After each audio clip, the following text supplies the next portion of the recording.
were a talented kid once, bright, imaginative, almost frighteningly alive. You carried entire universes in your mind before the world had even finished waking up. But somewhere along the road, that inner brilliance dimmed. Not because it vanished. Embers like that don't die, but because adulthood layered itself over you like dust on a once glowing lantern. Jung would say, the child you were slipped into the shadow, waiting patiently, storing every dream you dropped, every spark you abandoned, every fantasy you convinced yourself was foolish. And now you're tired, not hollow, not ruined, just worn down by years spent performing versions of yourself that never quite fit. Still, beneath the exhaustion, something stirs. You feel it sometimes, a subtle flutter behind the ribs, the echo of who you used to be, tapping, knocking, insisting on being remembered. That tiredness you drag around like a second spine isn't weakness. It's a message, a symbolic cry from the depths of your psyche. In Jungian terms, fatigue is the soul's quiet rebellion, the alarm bell you've trained yourself to ignore. If you're ready to reclaim that forgotten flame, say it out loud in the comments. My fire is not gone. Number 2, the weight of the mask. Somewhere along the line, you learned to wear a mask, a polished, grown-up face that nodded at the right times, smiled when expected, and hid the storm brewing underneath. Jung called this the persona, the costume we build to survive the social stage.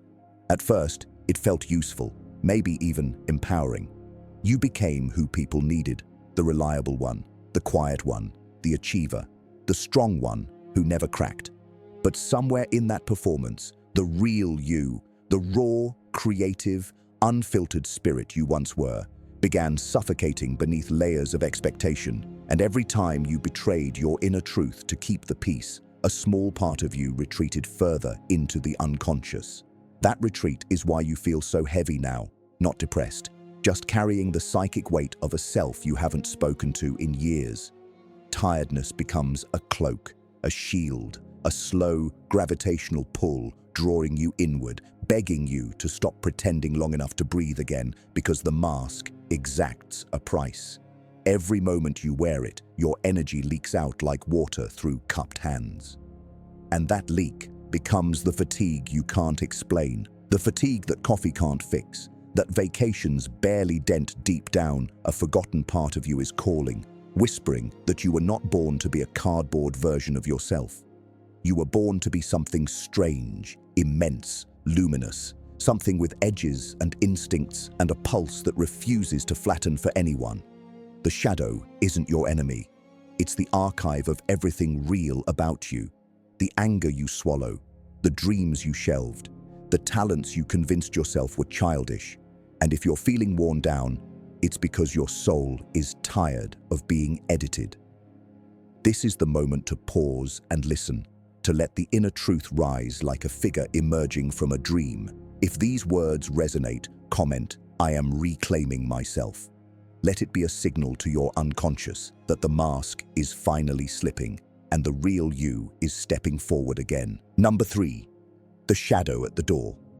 There comes a moment, quiet, almost unnoticeable, when the shadow stops whispering and starts knocking. At first, it feels like restlessness, like you can't sit still inside your own life anymore. Then it becomes irritation, a low hum of frustration that buzzes beneath every routine. Eventually, it turns into a kind of inner pressure, as if something inside you is pushing against the walls of your chest, demanding space. Jung believed this moment is sacred, the psyche awakening, signaling that a part of you long buried is ready to return.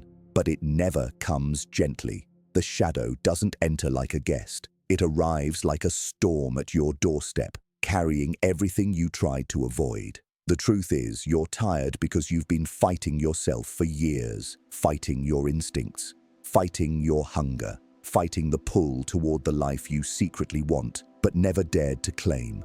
That conflict devours energy like fire devours oxygen, and the shadow knows it. So it waits, watches, learns your patterns, and then, one day, you wake up and feel it standing right beside you, not threatening, but expectant. It carries the parts of you that were cast out, the ambition you muted to stay humble, the creativity you abandoned to be practical, the confidence you smothered to avoid being judged. These pieces don't return politely. They surge back with force, demanding integration, demanding acknowledgement. Your exhaustion isn't failure. It's a signal that your inner world is reorganizing itself, preparing for something larger than the life you've been tolerating. The shadow doesn't come to destroy you. It comes to restore you. To remind you that you are more than your routines, more than your responsibilities, more than the tamed version of yourself you've learned to present. When the shadow stands at the door, you have a choice. Pretend you don't hear it, or open the door and see what parts of you have come home. If you're ready to welcome that returning strength, comment, "I walk with my shadow." Let that be your pact with yourself, the beginning of integration. Number 4, the desert you've been crossing.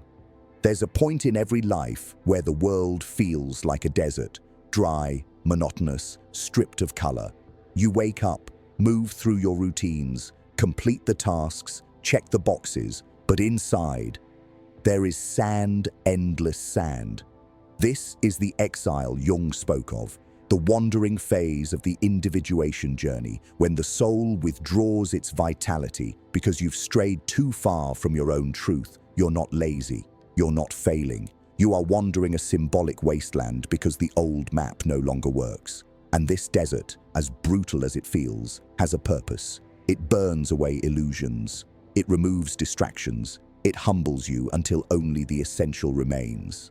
Every step you've taken in this dry place, every sleepless night, every drained morning, every moment you stared at a ceiling wondering what happened to you, has been part of a deeper psychic migration. You walk through the desert not because you are lost, but because a part of you is trying to shed what no longer fits. Jung understood this drought of the soul as a purification, the psyche refusing to fuel a life built on compromise. That's why the things that once motivated you barely move you now. Why achievements feel flat. Why you've become strangely indifferent to the roles you once performed with ease. The desert strips away the false self like wind-stripping paint from old wood. And though you feel tired, bone-tired, soul-tired, it's only because you've been carrying versions of yourself that should have been laid to rest long ago. In the stillness of this wasteland, something ancient stirs beneath the surface. Your instincts, your deeper longings, the primal voice of your true nature, hidden for years under obligation and fear. The desert is not punishment, it is transition, a threshold, the symbolic death before the psychological rebirth. You are not meant to stay here. You are meant to emerge from it different, leaner, sharper, more honest with yourself, and infinitely more powerful. So, if you feel empty, remember this.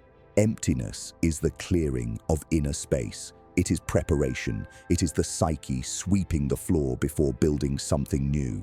If these words touch the place in you that still whispers for more, comment, "I rise from the desert." Let that be your marker in the sand, your declaration that the wandering has meaning. Number 5, the return of the inner warrior. There comes a moment in the inner desert when something inside you refuses to die. At first, it's subtle, just a flicker, a pulse, a quiet reminder that somewhere beneath the exhaustion lives a force you haven't touched in years. Jung called this the emergence of the inner warrior, the archetype that rises when the old self can no longer carry your life forward. You might feel it as irritation with your own stagnation, or a sudden surge of honesty that burns through your excuses. You might feel it as a craving, not for rest, but for truth, for movement, for something real to break the monotony open. This warrior isn't loud, it's steady. It doesn't roar, it insists. It steps out of the unconscious like a figure made of dusk and fire, brushing the sand from its shoulders, reminding you that resilience is not something you find. It's something you remember. You were not meant to drift forever. You were meant to confront the patterns draining your strength, the habits that keep you small, the fears that feed on your hesitation. And this rising force isn't here to fight the world. It's here to fight for you, for your potential, for your unlived life, for the dreams you silenced because you grew too tired to believe in them. When this archetype returns, life begins to shift.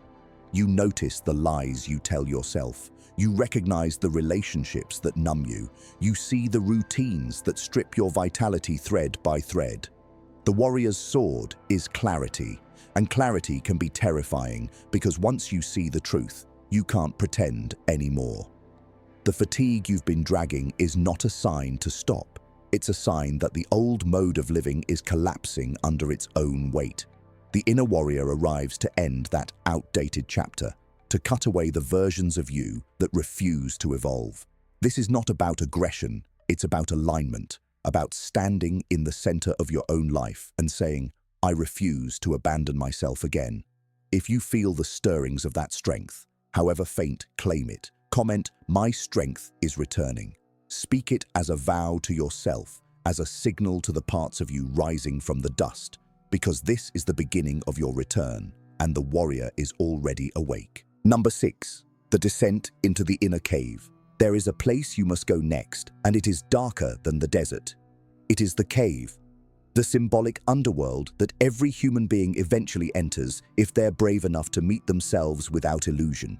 You don't stumble into this cave, you're called into it, pulled by an invisible gravity that whispers you can't keep living on the surface of your own life.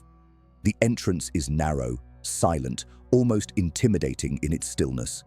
But this descent is essential. Jung called it the night sea journey, the inward plunge into the unconscious, where the treasures of transformation are hidden beneath layers of fear, memory, and forgotten possibility. The cave is where you stop running. It's where everything you've avoided begins to glow in the dark. Your doubts, your disappointments, your secret ambitions, your buried grief. And it's strangely beautiful in there because the darkness is honest. It doesn't lie to you. It doesn't flatter you. It shows you the truth with a clarity daylight could never offer.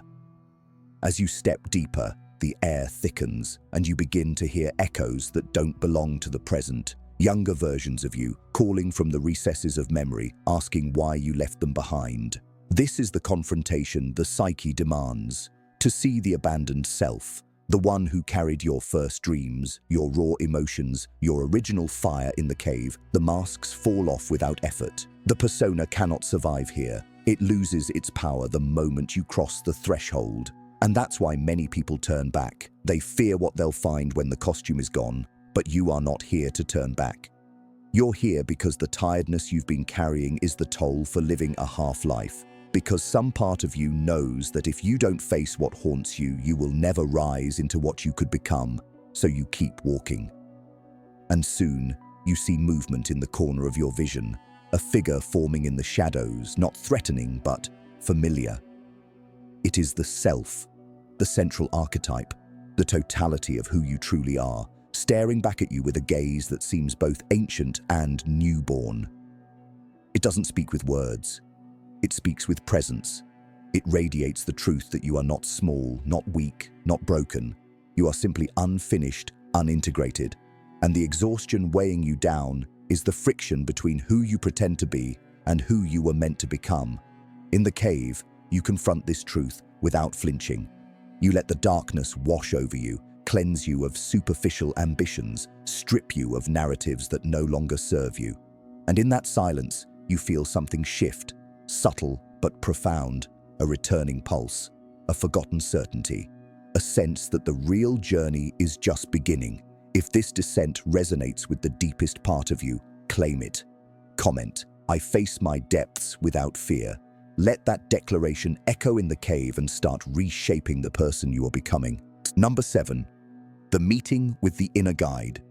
If you stay long enough in the cave, long enough to let your eyes adjust to the dark, long enough to stop resisting the silence, something remarkable happens. The air changes. The shadows shift. And from somewhere deep within that black stillness, a presence emerges. Not the warrior, not the child, not the persona you once wore like armor. This is different. This is older. Jung called it the wise old man or wise woman archetype. The inner guide, the figure who rises only when you've stripped away the noise of the outer world and become quiet enough for truth to speak. It doesn't look the way you expect.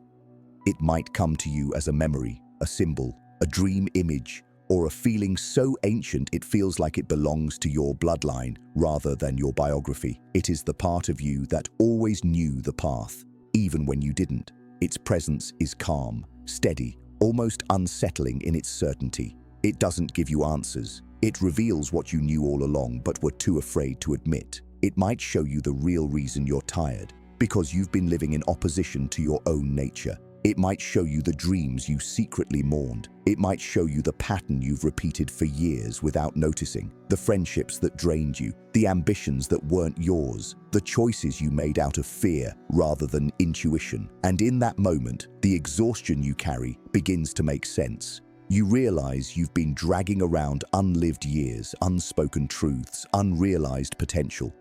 The inner guide doesn't judge you for it. It simply stands there, radiating patience, as if it's been waiting decades for you to finally show up. It offers you no easy path, because there isn't one. But it offers the real path, the authentic one, the one that aligns with the person you are beneath all the disguises. This guide is not some mystical figure outside you. It is you, the part that sees from the center instead of the edges, the part that remembers your purpose even when you forget. And as you stand before it, something in your chest loosens. The fatigue doesn't vanish, but it shifts, becoming less of a burden and more of a compass, pointing inward, because now you understand. Your tiredness is the soul's refusal to keep abandoning itself. It is a signal that the time for self-betrayal is over, and for the first time in a long time, you feel the possibility of alignment, a life lived from the core instead of the surface. If you feel that quiet knowing rising within you, speak it into the world. Comment, "My inner guide walks with me." Let the unconscious hear you claim it. Let the cave witness your transformation. Number 8. The fire you thought you lost. As you leave the inner guide's presence and step deeper into the cave, something begins to glow ahead of you. Faint at first, like a dying ember trying to remember how to burn. You feel drawn to it, pulled by a recognition older than thought.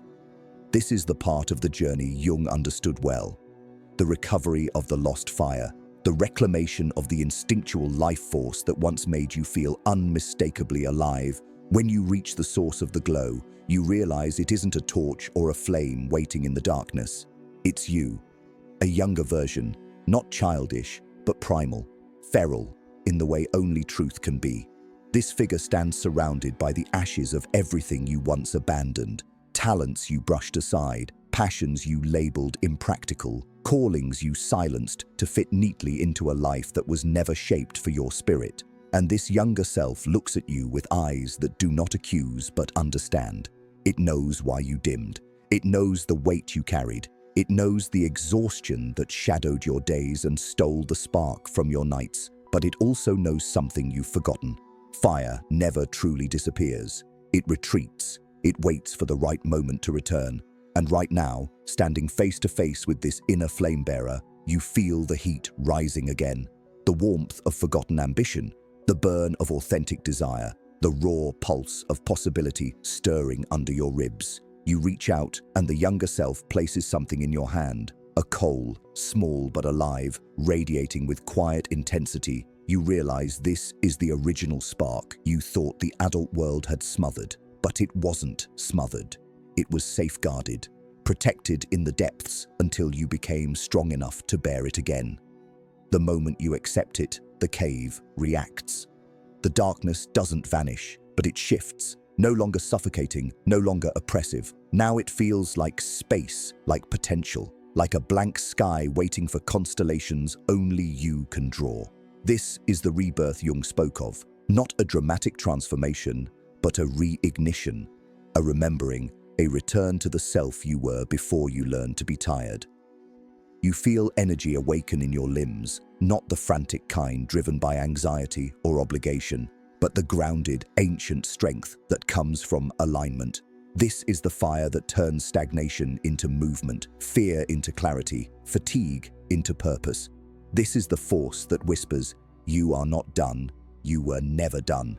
And as you hold the coal, feeling its warmth seep into your bones, you understand this is not the end of your exhaustion. It is the beginning of your restoration. If this spark resonates with you, claim it in the comments. Say, "My fire returns to me. Let the flame hear its name spoken again." Number 9. The ascent back to the surface. Once the coal of your former fire settles into your palm, the cave around you changes, not in shape, but in meaning. What once felt like a descent now feels like a womb, a chamber of rebirth, and you realize it's time to leave, not to escape, but to emerge. The ascent begins slowly. You take one step, then another, feeling the weight you've carried for years shift inside you. It doesn't vanish, it transforms. The tiredness remains, but it becomes purposeful, like the fatigue of forging something new. Jung believed that true transformation isn't about becoming a different person. It's about returning to yourself with clarity, and as you climb, you feel the truth of that. The cave taught you your depths. Now the path upward teaches you your height. With each step, you feel the alignment strengthening. The warrior at your back, the child at your side, the inner guide at your center, the self above you like a distant star guiding the way. These parts of you are no longer scattered. They're forming a constellation, your constellation. And the more integrated you become, the lighter your steps feel, as if the psyche itself is supporting you, lifting you toward the surface. But ascent isn't easy. You will feel resistance, old fears tugging at your ankles, old narratives whispering you don't deserve to rise, old patterns begging to be repeated. This is the final test. Can you move upward even when the shadows you've known try to reclaim you? The light at the cave's mouth grows brighter, not blinding but inviting, like dawn after a long night. As you climb, memories surface. Not painful recollections, but moments that shaped you in ways you never understood. Times you were brave without realizing it. Times you kept going when no one saw. Times you chose honesty over comfort. These memories fuel your ascent, reminding you that even in your most exhausted chapters, you were never truly defeated. Near the exit, you pause, not out of doubt, but out of recognition. You understand that the person who entered this cave is not the same person who now stands ready to leave it. You've confronted your shadow, met your guide, recovered your fire. You've shed illusions and gathered truths. And now, as the wind from the outside world brushes against your face, you realize you're stepping into life with a new center of gravity, one rooted in authenticity, not performance. When you finally cross the threshold, the world looks different, brighter, sharper, more real. Not because the world has changed, but because you've returned, carrying the flame of your own becoming. If this ascent resonates with you, if you feel that upward pull in your chest, claim it. Comment, "I rise into my true self." Let the world hear the truth of the person emerging from the cave. Number 10. The life waiting for you. When you step fully back into the light, something inside you settles, quiet, steady, unshakable. The world is the same, yet you're seeing it with new eyes, the kind that notice the subtle glimmers in ordinary moments. The way the sky shifts color before dusk, the depth in someone's gaze when they speak honestly, the strange beauty in your own breath when you finally pause long enough to feel it. This is the return Jung spoke of. The moment when the self you recovered within the shadows walks beside you in the daylight. You're no longer the burned-out version of yourself who entered the cave, but you're not the child you once were either. You are something forged, something tempered, something real, and the fire you carry now doesn't roar, it glows.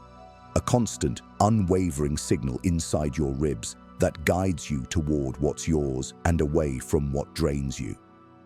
You begin to understand that your tiredness was never a flaw. It was a compass pointing you back to your soul. And now, with your inner figures integrated, your warrior, your guide, your creative child, your shadow, you don't move through life as fragments, but as a unified force. You step into your days with intention, into your choices with clarity, into your future with a kind of quiet ferocity that doesn't need to announce itself. Your life is no longer something happening to you. It's something you're shaping with every decision, every boundary, every act of courage. If this final step resonates with you, mark it with one last vow in the comments. I claim my becoming. And if this journey spoke to your soul, like, subscribe, and turn on notifications so you never miss what comes next.